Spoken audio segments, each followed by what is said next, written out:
টিউটৰসকলৰ যি চাকৰি সেই চাকৰিসমূহ কেতিয়া নিয়মীকৰণ কৰা হ'ব। LP, ME, GT, PGT লৈকে যি টিউটৰ আছে অসমত, এই টিউটৰসকলে 10,000 পৰা 12,000 টকাকৈ পায়। অধ্যক্ষ মহোদয় 10,000 আৰু 12,000 টকা দি এখন সংসাৰ নচলে। আৰু PGT টিচাৰসকলক এজন টিচাৰকহে বছৰত BEd কৰিবলৈ ডিপুটেশ্যনত পঠোৱা হয়। আৰু এজন শিক্ষকে সেই BEd কৰাৰ পিছতহে ডিপুটেশ্যনত অহাৰ পিছত সেই চাকৰি নিয়মীকৰণ কৰা হয়। তাত আমি ভাল পাইছোঁ।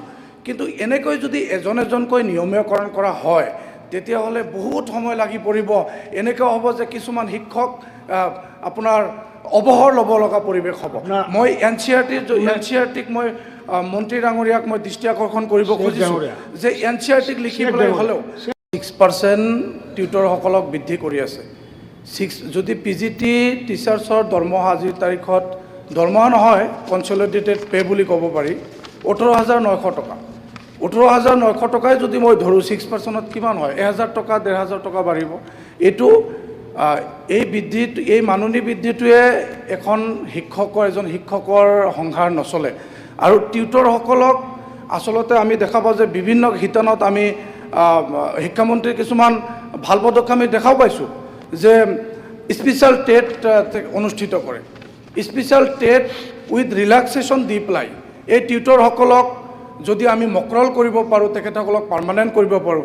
কাৰণ 58 বছৰীয়া বৃদ্ধগৰাকী, 60 বছৰীয়া বৃদ্ধগৰাকী আজিৰ তাৰিখত টেট পৰীক্ষা দি পাছ কৰাটো তেখেতৰ কাৰণে যথেষ্ট কষ্ট হৈ পৰিব।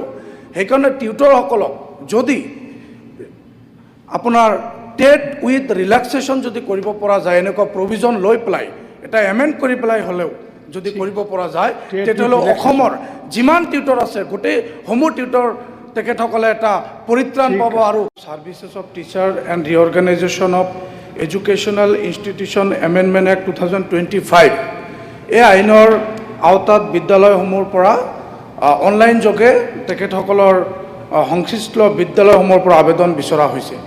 মই অধ্যক্ষ মহোদয়ৰ জৰিয়তে মন্ত্ৰী ডাঙৰীয়াক মই প্ৰশ্ন কৰিব খুজিছোঁ যে এই বিদ্যালয়সমূহ কিমান সময়ৰ ভিতৰত এই বিদ্যালয়সমূহ প্ৰাদেশিকৰণ কৰা হ'ব। আৰু আটাইতকৈ যিখন সমস্যা আমি সকলোতে গম পাওঁ, মন্ত্ৰী ডাঙৰীয়াক মই দৃষ্টি আকৰ্ষণ কৰিব খুজিছোঁ যে ভেঞ্চাৰ স্কুলসমূহ আটাইতকৈ এটা ভয়ানক অৱস্থা। শিক্ষকসকলে আত্মহত্যা কৰি আছে।